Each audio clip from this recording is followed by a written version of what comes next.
Satu Hari Satu Buku, Pembunuhan di Pondokan Mahasiswa. Ini udah gue baca dari bab 16 sampai tamat. Dimana ya tamatnya itu di bab 22. Ya bisa dibilang cerita ini lumayan nge-trigger gue buat nyelesain dengan cepat. Dan kemarin juga udah secara tipis kan, ya udah gue selesain. Apa yang gue dapatkan? Sini gue jelasin sedikit. Jadi di bab 16 itu dibuka dengan perdebatan mahasiswa atau karakter-karakter yang tinggal di pondokan mahasiswa itu, di mana mereka memperdebatkan terkait senjata pembunuhan yang digunakan, bagaimana senjata itu sudah didapatkan, kemudian pengakuan yang mereka berikan kepada polisi itu seperti apa, dan tentunya ya sebagai karakter yang berada di tengah-tengah pembunuhan, mereka itu saling menuduh satu dengan yang lain. Tapi ya konteksnya masih ada yang bercanda, ada juga yang mungkin kalau kalian di sana nadarnya tuh kayak beneran nuduh. Dan dalam perjalanannya dari perdebatan tersebut, akhirnya terkuak sebuah fakta baru, fakta yang bisa dibilang sangat-sangat mencengangkan, sebuah plot twist yang mengerikan lah dari pembunuhan ini. Tapi sayangnya ketika fakta ini terkuak, ada harga yang harus dibayarkan, dan harganya nggak main-main, yaitu nyawa salah satu karakter yang ikut hilang. Ya, kematian karakter ketiga.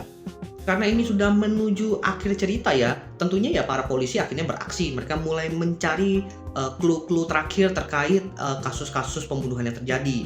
Dan di sini kan karena pembunuhannya ini berhubungan dengan masalah-masalah yang bisa dibilang ya gue sebutnya skandal lah ya. Makanya mereka mulai melakukan penggeledahan bahkan di luar dari pondokan mahasiswa itu. Dan yang mereka dapatkan tentunya sangat-sangat menarik di sini. Tapi ya, yang paling menarik lagi di sini apa? Akhirnya detektif kita, Mr. Hercule Poirot, mulai beraksi. Kalau kemarin itu ya dia sebatas apa ya, advisor aja. Dia ngasih tahu Inspektur Sharp dia harus kemana, kira-kira seperti apa yang harus dilakukan, apa yang perlu ditanyain. Kali ini dia dengan kakinya sendiri melakukan aksi, pergi ke suatu tempat. Dan ketika dia udah beraksi, sebuah plot twist baru muncul, sebuah cerita baru muncul. Pokoknya hal-hal yang bikin kepala lu kayak, hah? Kok bisa? Dan akhirnya setelah Hercule Poirot itu beraksi, pelakunya berhasil ditangkap.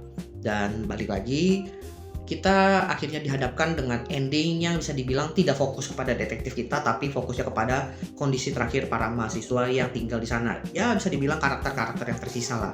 Ya melihat bagaimana cara misteri dari pembunuhan ini dipecahkan, gue cuma bisa ngasih satu kalimat, yaitu the hero always steal the spotlight. Karena ya memang itu yang dilakukan oleh si Mr. Hercule Poirot.